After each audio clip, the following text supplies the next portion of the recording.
I am. Hello, hello, hello. Good morning, everyone. Thank you to those that were tuning in and waiting on myself, to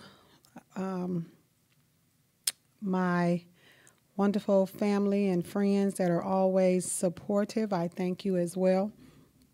I would like to always, like I always do, I want to say I hope everyone had a wonderful and blessed weekend. My weekend wasn't as busy this past weekend. I am so thankful because it has been lately. But I want to say, first off, if you haven't voted, please go and vote. That's very important. And I will admit, someone posted something on Facebook and said, other than the fact that Miss Stacy is black, why are we voting for her? And some people may have taken it the wrong way. Some may have taken it in a positive. But it was just, it makes you think sometime. But we all know, we all have our own reasons why we are voting for her outside of the historical moment that it will be. But anyway, nevertheless, let your vote count, and I'm going to do the same. I have my pink on today, my pink bracelet. Today is the last day for Breast Cancer Awareness Month, not breast cancer awareness for itself, but the month. But to me, breast cancer awareness is all year round because, we may have had some family members, some friends, even associates that have gone through, and we praise God for all survivors. We may have some that have lost their lives. I experienced the loss of a loved one at an early age. I had an aunt, and her name was Loretta Thomas, and she passed with breast cancer. So it's very dear to myself, as well as a friend of mine by the name of Makiva that I work with here in Atlanta at Georgia Power. So to all those that have lost loved ones, my prayers and love are with you, as well as those that have or is going through it now, and especially to all the survivors. We don't just want to say, keep it in mind 1 month. We want to keep it in mind year long. But this is the month that was chosen for us to be aware of it and do our walks and our runs for the year. I posted on my page yesterday that I have a announcement to make, and I'm not sure if some of you that are watching now or that may go back and watch, remember when I had Chef Eric on the show 2 weeks ago, to be exact. I believe it was 2 weeks ago that he was on the show, and we said that we were going to be working together. Well, December the 1st at 6 p.m., we will be doing a ImReal and the Chef Sip and Chat. It's going to be at the Double V Event Hall. I have to get the address. That was where I had my last event. It will be a free event, but we are accepting donations of any kind, whether it's small change, clothing items, food, blankets. We are going to donate it to the a homeless shelter. I will have a flyer coming out soon. We also will be serving food at that event, and we will be sipping on mimosas and wine. And of course, Chef Eric will be preparing the food. And the topic for that event is called relationships. The unexpected divorce, the unexpected breakup of a relationship, and the effects of it. So if you would like to attend, like I said, we're going to post, it's going to be on his page as well as my page, both of my pages and my Instagram. And we will have limited seating because, like I said, it is a free event. We will be serving food. We'll be serving drinks. That's why it's called Sip and Chat. Well, wine, I should say. We'll be serving wine. And so it will be a limited amount of seating. So if you're interested in coming, we will need to know as soon as you check your calendar and your calendar allows you to attend the event.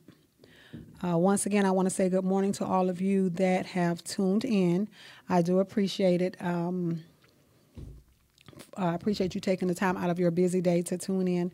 And for all of you that saw the video that my daughters did this morning, thank you for watching it. That was something that she wanted to do, so I told her, okay, go for it. That would keep me from having to do it. Oh, I didn't even see this. The next thing I want to talk about also is the big announcement. The surprise announcement is Chef Eric and I are going to sponsor a single parent for Thanksgiving. It does not have to be a woman. Men do have custody of their kids. So we are going to sponsor a single parent for Thanksgiving and prepare their entire Thanksgiving dinner for them.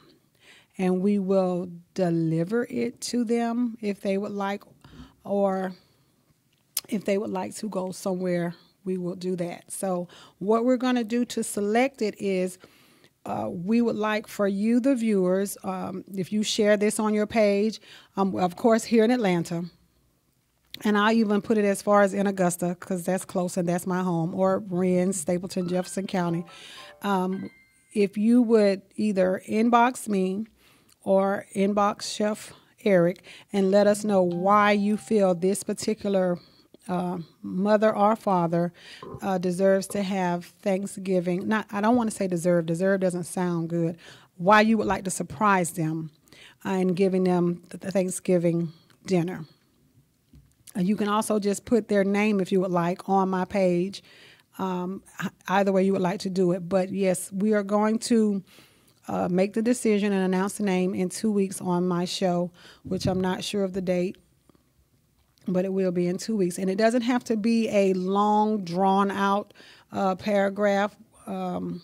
Just let us know your reason for why you think they would need it. We don't have to know about their struggles or all that in depth. Just let us know why you think it would brighten their day, basically. We're just trying to brighten someone's day. Everyone is going through something. You know, some people are hiding what they're going through, and some people aren't. But the date will be the 17th of October. I'm sorry. The 21st. No, the 14th of November. I do apologize.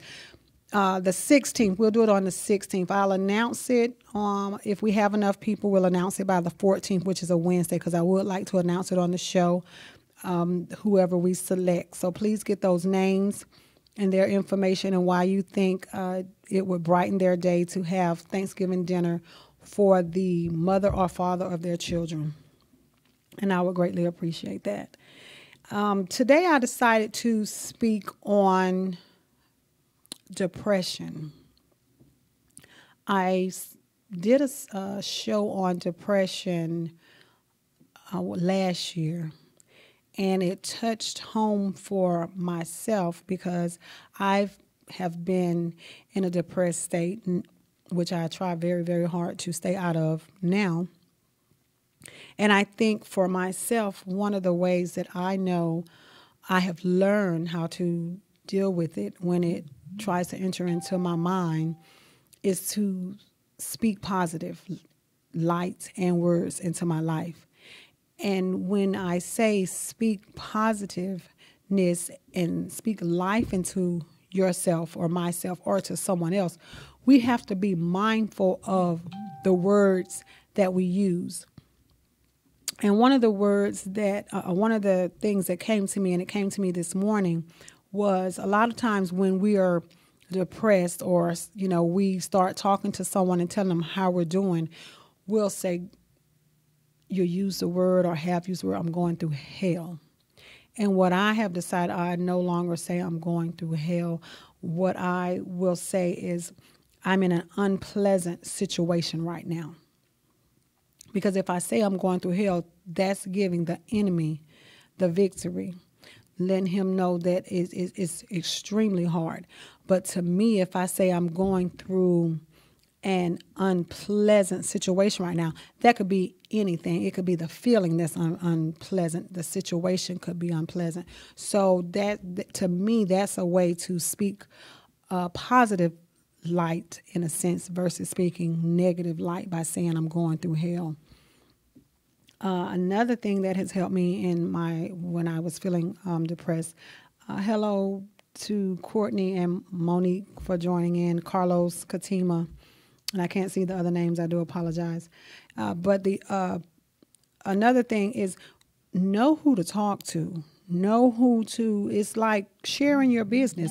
You know, when it says know who to tell your business to, know who to call and conversate with. First and foremost, you should call on God. And you don't have to be, you know, people feel like you have to be so spiritual. You don't have to be spiritual to call God. You don't have to be spiritual to have a talk with him. So first and foremost, just like I'm talking to you and I'm looking into the camera, you can just talk to God and look up in the ceiling or just in the sky or look straight ahead. But talk to him first. And then the next person, whoever it may be, make sure that that person can breathe positive light into you, or breathe positive air into you and into your situation, because you can't expect to get a positive from a negative situation. You don't want to call someone that I was honestly, just keeping it real, I was told this week that one of my friends, when they went to call me, that it was about me. I took over the call, that it was about them. And I took that and I owned up to it, because I probably did at one point in time, because I was going through my own. And so then it made me think that, you know, I have to be more aware of the conversation when I know someone is going through something and they call me. I need to be more aware of listening, not just listening more, but listening to the actual words that are coming from this person. And you know, some of you may know that this was a trying week for a friend of mine.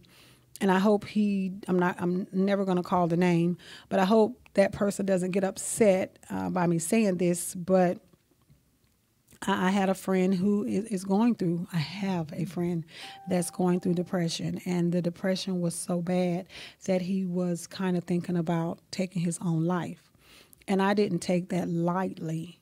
I stopped everything that I was doing, which basically I had just got my girls and we were at Chick-fil-A, heading to Chick-fil-A to get them something to eat. So in my speaking with this person, I had to speak clearly and in a language where he could understand what I was saying. But at the same time, I had to remember that my girls are in the car and I did not want to use the S word in front of them. But at the same time, I didn't want him to think that I wasn't aware of what word he used in speaking with me. So when I tell people that I am there, Courtney says she just called in. Okay. Courtney, you can call back, please. We'll answer it. I didn't hear it at the moment, but you can call back in. Thank you. When I say I'm here for you, you know, I've had some people that posted it on their page or my page, but when I say I'm there for you, I promise you with everything in me, if I'm wide awake, I answer the phone. I talk to you. I stop what I'm doing. Okay, hello, I have a call. Thank you for calling In My Own Words with Kimberly, ImReal. What's your name and where are you calling from? I'm sorry, I can barely hear. Hello, is this Courtney? Yes, this is Courtney. Good morning. Good morning, love. How are you? I'm fine. Just real quick, I just want to encourage you to know that this topic is well needed. Okay. But I wanted to ask you a question of when you first knew about your depression, was it a diagnosis or was it a kind of like self-awareness situation? Because most people speak of depression, but not from a medical perspective. Okay, what was the first part of the question? I didn't hear it. The first part of the question was, when you acknowledge your depression, was it just off of information you have gained about depression and made it a self-awareness thing, or was it an actual diagnosis from a medical perspective?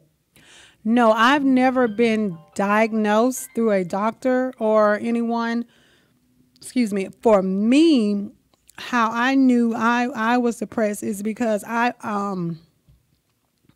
was a child, first off. I just felt like nothing was going right. I was wanting a relationship with my mother that I wasn't getting. I felt like there were things that just wasn't adding up to the mother-daughter bond, and that was the first sign of it to me. But at that age, I didn't know that's what it was. I just felt that, I was wanting the mother-daughter bond. My mother was too busy and stuff like that. But then when I got older and I really found out and noticed what depression was, I had moments where I was crying. I felt like no one cared to know how I was feeling. I felt like people that said they were there weren't there.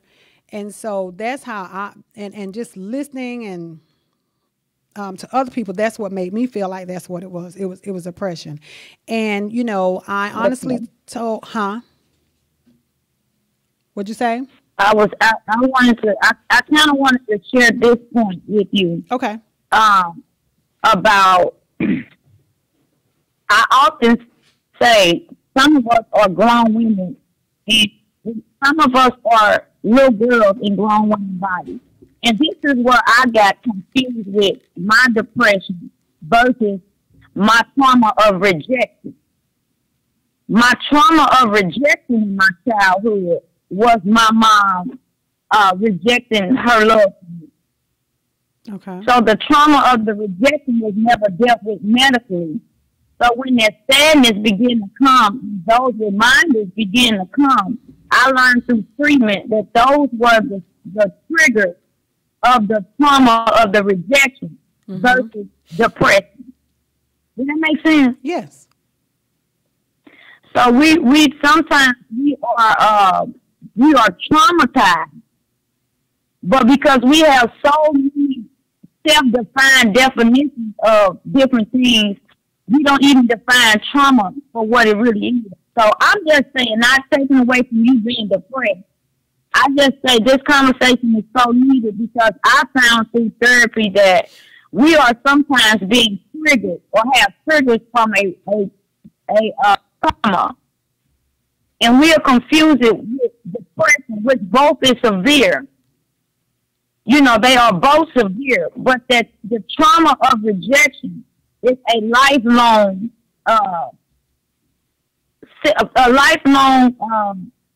diary that we should add.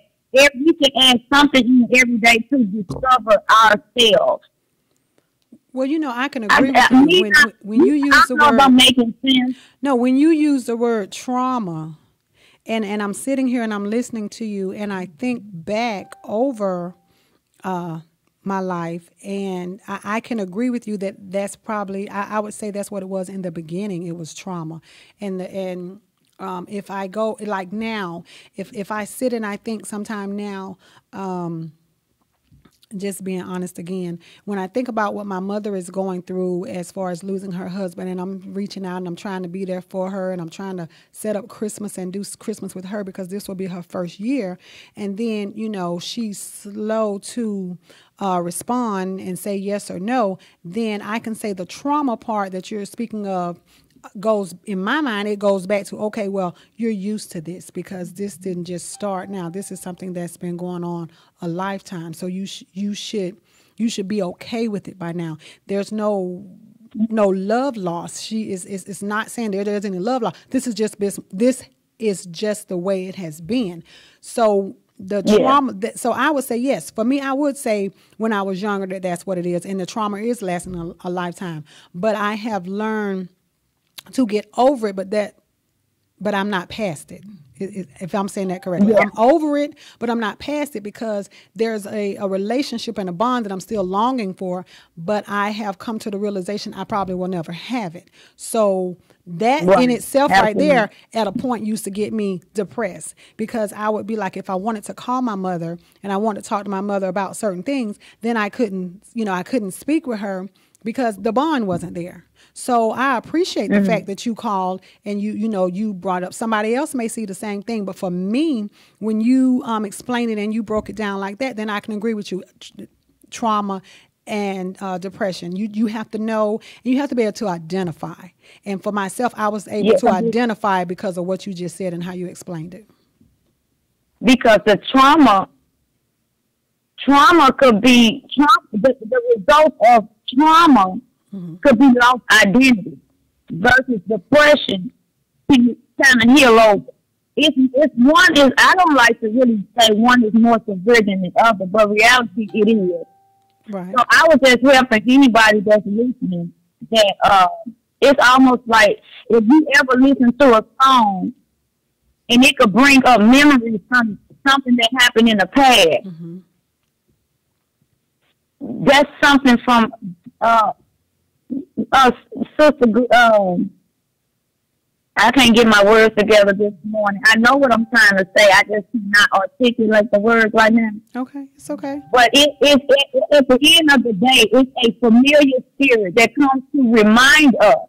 Right. Especially when you speak of joy, especially when you speak of change, especially when you speak of restoration. That familiar spirit comes to remind us you're not as happy as you say you are. You're not as accomplished as you say you are. It comes to make us out of a lie. So my help was watching my words. Instead of focusing on I'm depressed or the feelings of depression, I've learned through counseling just to replace my words, even if that's not what I'm feeling at the present time. But the more things that we rehearse, the more it gets in our heart. And that's something I can really say I took some treatment and I have applied to my life 7 years later. And it's actually helping me to just watch my words. Because the more we acknowledge depression, the deeper depression gets. The more we acknowledge we're hurting, the deeper the pain gets. But to look in the mirror and say, you know what, today, I'm going to rise above this. Today, I'm happy. Just replacing the words. And that's all. But thanks for accepting my call. I hope it helped somebody. And I'm so sorry I couldn't get my words together. That's okay. But I wanted to tell you, I had just spoke on that, the changing of the words, because I had just said that when you got to speak positive, instead of me saying I'm going through hell, I no longer say that. I will say I'm in an unpleasant situation right now. Right. So that's changing my words. And then, like I tell people, people talk about or have in the past talked about the pictures on Facebook, or I still see, running people to say, you post a picture every day. Well, just Monday, before I got the phone call about my friend, I wasn't doing anything but just laying there on the couch. I got up from taking a nap after I got off work, and I said, you know what, let me pick myself up. Nothing was wrong, but I just felt like the enemy was trying to make me feel like this was going to be a bad week. So I just got up, put some little water in my hair, put my little clothes on to go pick up the girls, put my shades on, and I posted a picture on Facebook. That helped me. Right. I don't know what everybody else used, but that helps me because I can look at that picture and be like, oh, you are somebody. You are worth something. I don't pick up the phone and wait on nobody to call and tell me anything. I pick myself up. And I feel like a lot of people, if they don't already do it, they need to do it. But before you can do it, you got to know how to love yourself. You have got to learn how to love yourself. Absolutely. And it amazes me how, good morning, Keith and Ramada and everybody else. It amazes me how people can give somebody else so much love, but you can't give yourself that same love. And that's, to me, those are the same people that are in depressed states or trauma states. And they stay in those states and they stay there longer. Because like I said, I'm a seed of, and my stepmother hates this, but I'm a seed of adoption. I have two mothers, and I had to learn how to love myself for me with the help of my grandmother and my brother. So therefore, one of the things that I got out of it is I know how to love because I know how to love myself. So unconditional love, I know how to do that. And I have pulled myself up. And to be honest with you, again, like the gentleman that I was speaking in reference to about his depressed state and suicide this week, I told him within this last 2 months, the enemy always entertains you when he think he can entertain you. I don't know about anybody else, but sometimes the enemy tries to come and tell me, oh, girl, this is not going the way you want it to be. This is not where you want it to be this time of the year. You want to be at this set place, this set job. making X amount of dollars like you used to or whatever. But you know what? I had to fall back and say, wait a minute, this is not my plan. This is God's plan. And when I realized it's his plan and it's in his control, I snapped back to reality because I can't change anything. I can go and put my foot forward, but me putting my foot forward, if that's not what he's telling me to do in the spirit, what good is it going to do? Because if I move too soon, then I'm going to be in a bad place, which could cause me to be in a depressed state all over again. Mm-hmm. So that's interesting. Because I found the more I like for 2 years, and I think you kind of been following me through my when I was on my cancer journey. Yes, ma'am. And for 2 years, that bed had me speaking whatever I felt I was speaking. So I spoke depression so much to when the suicidal thoughts came, I began to say, I want to die. I want to die. I want to die. Then I had actually accepted going through the motion of playing this suicide out. And then my journal from my counseling session reminded me, my words, I'm accepting this energy. Mm-hmm. I'm just being too accepting of these negative words and this negative energy, when it'll take the same amount of strength to speak the opposite. Because, even the word tells us to speak those things that are not as though they were. Mm-hmm. And again, it just helped me. And I know it's not easy. I promise you, I understand the process of changing your word and changing your mindset is not easy. But just practice, putting it into practice is way more valuable than to not even try the method of changing the word, if that makes sense. Yeah, it makes sense. It makes a lot of sense. And that is, and that's true. And that's why I said, I never speak on a situation if I haven't been through it. And to me, that's another downfall of some people when they're going through depression.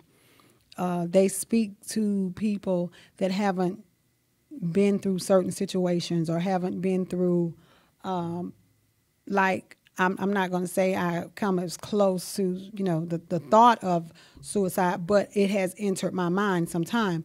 And so how I pick myself up, I can explain it to somebody.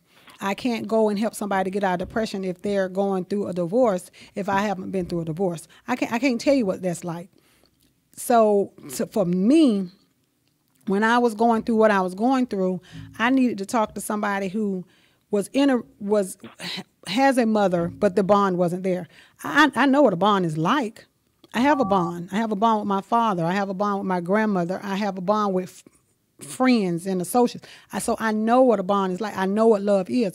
But when I was going through, and that's why I try to talk to as many women as I can, and sometimes they take it the wrong way. I'm not trying to compete with you. I'm trying to help you, because a lot of people, they take it the wrong way. It's like somebody told me, you never know who needs to hear what you need to hear. And I ended up speaking with a lady a couple of weeks ago, same exact thing. She didn't have a bond with her mother. She was trying to get over that bond, of why am I like this? Why am I like that? Stop. If you, to me, look at what you can control that puts you in a better place, only person I can control is Kimberly. I can control my actions. I can't control no one else's actions. And for me, when I realized and I really took the time to look at it, that put me in a better place. Mentally, that put me in a better place. Does that make sense? Are you still there, Courtney? Oh, okay, I see you say I agree. So anyway, so that's what it did for me. And people, you have to, excuse me, I'm sorry. One of the things people fail to realize is that, that's right, we can only share our story. And that's true. We can only share our story. But in the show I did last year, one of the things I said was sometimes, whether it's the people on your job, people in your church, family or friends, sometimes they can indirectly put you in a depressed state. And the reason why I say indirectly put you in a depressed state is if you're like when the gentleman called me and he was wanting to talk to me, and I'm supposed to be there to listen. But this 1 or 2 phone calls, when he called me, I probably heard the first 5 minutes of what he was going through, and then I went into what I was going through. So I never had the chance to finish. So therefore, I possibly, and I believe, I'm not going to say possibly, I probably helped him stay in that depressed state a little bit longer instead of trying to help him and talk to him and help him see his way out of it and what would help him. So that goes back to why I say we have to be mindful of who we go and speak to when we're feeling at our lowest point. You don't have to always be considering suicide to be feeling at your lowest point. And so you need to know who to go to in order to lift you up. It's like they say, and one of the reasons why I don't claim best friends, because I have witnessed in these last 2 years that someone can carry a conversation with their best friend, and then that conversation, some of it comes back to me. That, so that doesn't work for me. You have to know who you can go and talk to when you need to get yourself out of that situation. And there's a lot of people that are like Courtney say, they may either be in a traumatized state from something still from their childhood that they're holding on to, or they're actually in a depressed state. And it goes back to what a lot of us are saying, and I just said it earlier. You have to, in everything that you do, doesn't matter. You have to learn how to love yourself, because if you don't learn how to love yourself and love yourself fully, the anger that's in you that is causing you to be depressed will follow you everywhere you go. You'll go on a job, you'll go into church, you'll go in the grocery store. You can be driving down the road and someone will mistakenly cut you off, and you'll just go in a rage because it has nothing to do with them. It's just the fact that you're already upset, and it's something that's just any little thing can trigger you because you haven't learned and mastered how to get past it and know that everything is going to be okay. Yes, things are going to stay with us because it happened. It's in our mind. So we're never going to forget it, but we can get over it. We can get past it. We just won't forget it. And so that's just how I deal with things. Last year was very, very trying for me. Last year I could have went in a very, very bad depressed state, dealing with my job and dealing with having to move. And even Courtney, if you're still there, even this year, when Facebook shows my memories from last year, early part of last year up until October, and I see pictures that the kids and I took in the house and all this stuff like that, that could send me into a depression because it could make me go back to saying, well, why am I not there now? And, I said this year, this time I would be back in my place. But it did not put me in a depression because I realized I'm not in control of that. That's something I am in control, but then again, I'm not in control of it. Because when it's time for me to get to where I'm supposed to be, it's like they say, you're not gonna have to work hard to get it. You're gonna have to hustle, but you ain't gonna have to over hustle, if that makes sense. So therefore, where I could have went into a depression thinking about that, I didn't. I just have to remember where I am now and have to remember that sometimes it is true other people's situations are worse than our situations, worse than our own situations. So we have to be thankful that we're still in our right mind and be thankful that we have the use of our limbs. I spoke with a lady yesterday that, and I hate that I can't remember. Oh, yes, I do. It was a lady at my daughter's school, and there's a mother whose daughter just received 10 years in prison. She has an 8-year-old child, and she has a 6-month-old child. So now this grandmother is left to raise these 2 children while the mother go and serve her 10 years. And the mother is like, what am I supposed to do? Whatever age she said she was, I can't remember. But having to raise a newborn right now is starting all over to her, and she's wondering what she's going to do while her daughter is having to go and do 10 years. So now this mother someone needs to be there with this mother, talk to this mother, guide this mother, help this mother, and let her know that's going to be all right. So this mother won't get set into grandmother won't get set into a depression, because our kids, watch and see us. So, we have to try our best to remember that although we're going through it, we're going to get past it. So I don't know. If anyone else would like to call in, you're more than welcome to call in and ask a question, or if you would like to type it on the screen, you can do that as well. Once again, I want to say thank you to all of you that have tuned in. I decided to speak on depression today because it is, as a lot of people are posting and have been speaking on, depression is real. Depression is very real. Very, very real. My oldest daughter, who is 27, also when we did the show last year on depression, she called in from Pennsylvania and spoke of a gentleman that she was mixed and mingling with, and I tried to tell her that something was going on with this gentleman, but she didn't think I knew what I was talking about. But as time went on, and I kept telling her some things, he's too clingy to you from the jump of getting to know you. If something's going on, he's just too clingy. And then some of the conversations she was telling me, and didn't end too well, but what happened was he was depressed. He was depressed in his home. He was depressed with his father.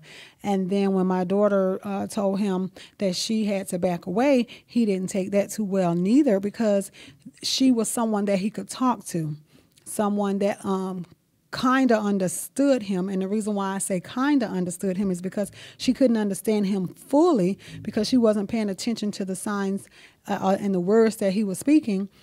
To hear them, to see that he was in a depressed state. And so this gentleman, maybe she could have helped him. She missed his phone call before he took his own life. So, but it was a learning lesson to her. And so now she thanked me.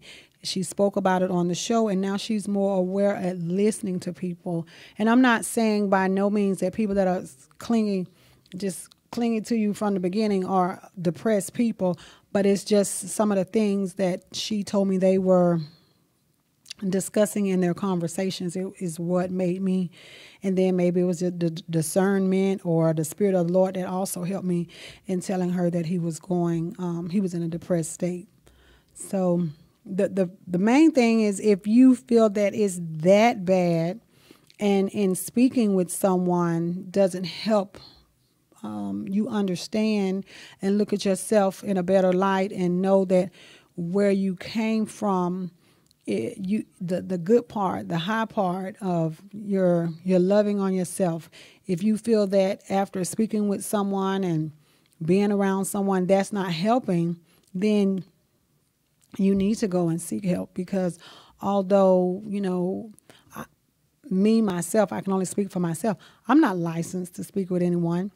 A lot of times people have told me that once they speak with me, that my words have helped. So, I try my best, and I'm always going to be truthful with you in what I'm thinking. Sometimes, I may say something that you may not like, or it may not come out right at that time, but I will tell you, I'm not sure how this is going to come out to you, but this is what I need to tell you, and so I'm going to tell you. Sometimes it registers at that point, and that person gets it and understands, and then sometimes they may never get it, or sometimes they may come back later. But when someone is talking to you and trying to help you get past depression, you have to be willing to receive tough love, because a lot of times people that are in depressed states is because they didn't know how to receive somewhat of tough love. And I'll go to, and I hate to go to this one, but it went with someone in my family as well. But a lot of times a broken relationship or a divorce that comes and is unexpected, we're not looking for it. We're not ready to accept it. But somewhere you have to accept it. And when you accept it, you have to embrace it. And I know embrace is not the word that you want to hear, But when I embrace the fact that I wouldn't have a bond and life would still go on, there was still love. There is still love there, but that's just something that I won't have. Then I started feeling better within myself. I no longer ride in my car and be thinking and cry. I used to have those moments. To me, those were my depressed moments. If I was riding in the car and I thought about childhood or, certain things in my life where my mother, I feel, should have been there, I would get depressed and I would start to cry. So now, if something comes in my head and I think about it, I'm okay. I smile now, whereas where I used to cry, because I'm like, I'm okay. I have embraced the fact there's love. She loves me. I love her. But for whatever reason, maybe it's just because of my purpose, it's not in my control. And so I have to be okay with it because it's a situation that I myself, by myself, cannot change.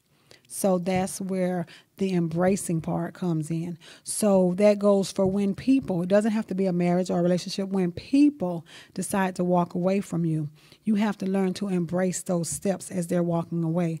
But also we need to remember that their walking away is what to them and to you they're doing, but basically God is removing them.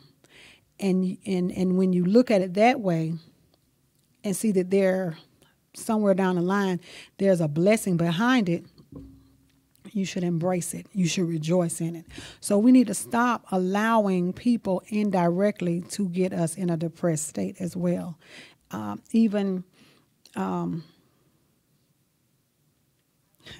Thank you, Teddy. Good morning. And also, even that goes for even on your job. All of us, it could be the best well-to-do job. There's still going to be some type of issue because no job is perfect. But if you're doing what you need to do, that's all you can focus on. You can't get depressed because, I'm doing this and that person is doing that. This person is out of line. I did that. Speaking from experience, I worked at the truck stop. I knew the job from A through Z. I knew how to do the inventory. I did it the correct way. Somebody else was taking shortcuts and stuff, and it bothered me. So then I'm sitting there like, well, why is this, this person getting away with this, and that's not fair, and whatever. And that was none of my business. That wasn't in my control. And so that was an indirect way that I was on my job. I would go to work.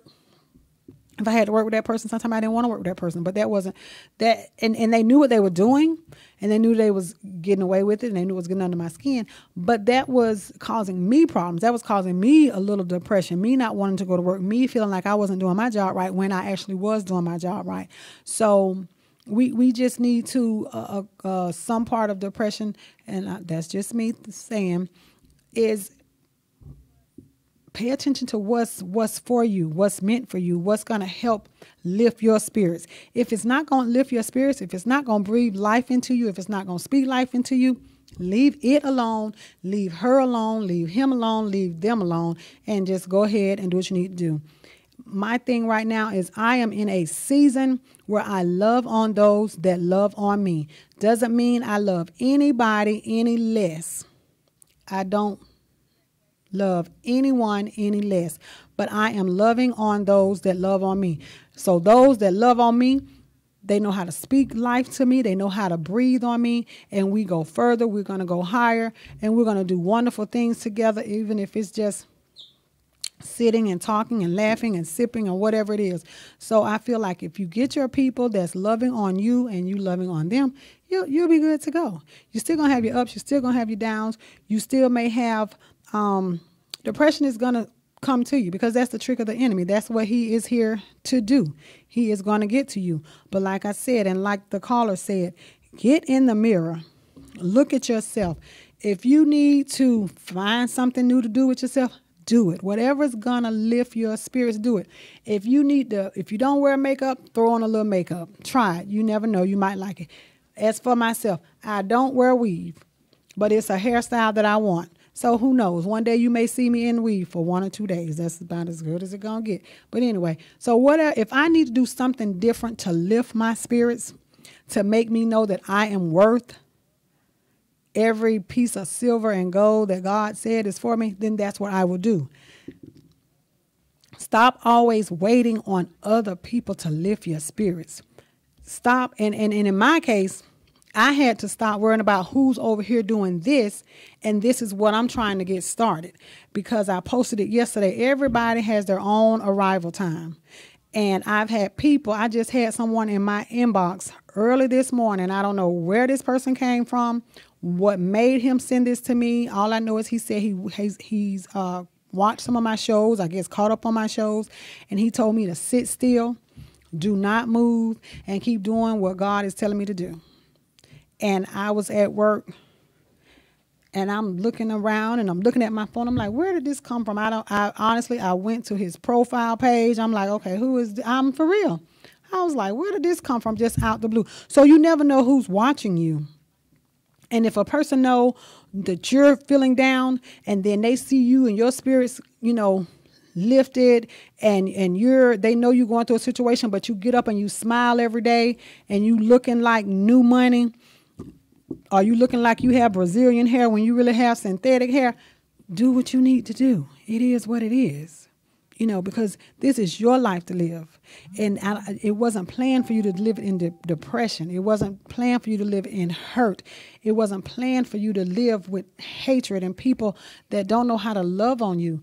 So if I leave you with nothing else today, I want to tell you all, first of all, thank you for tuning in, taking the time out of your busy day to watch. I hope something that I said and my caller said made sense to you and helped you look at depression and grow out of it, or even pass it along and help someone else get out of the state of depression. And I just want to tell you, love on those that love on you. I was in a cutoff season. My cutoff season is over. So now that's where I am. Where I'm going in this next season, God only knows where I'm going. I know true people that have spoken life into me. I don't even talk to some of these people all the time. So I don't believe it was just by chance. I believe it's because when God wants me to get a word, he will give me that word through whoever he needs to give me that word through.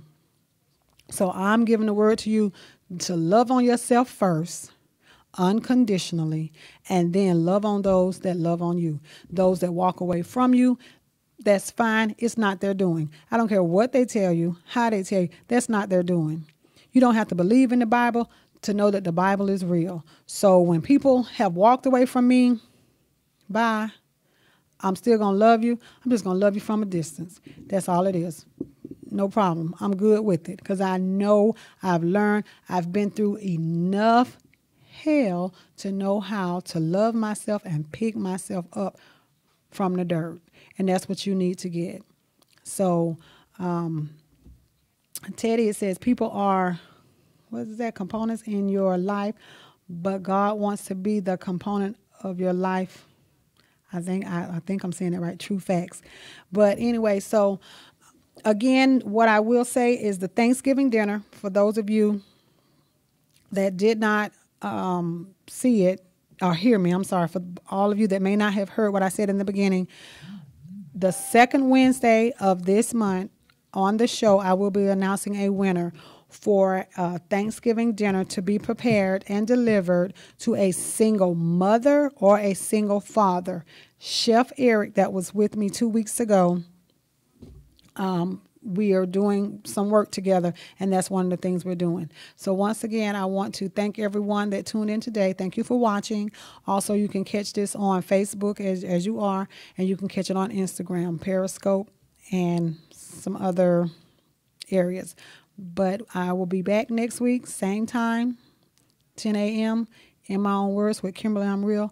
And I may have a guest next week. It all depends. Thank you. Have a blessed week.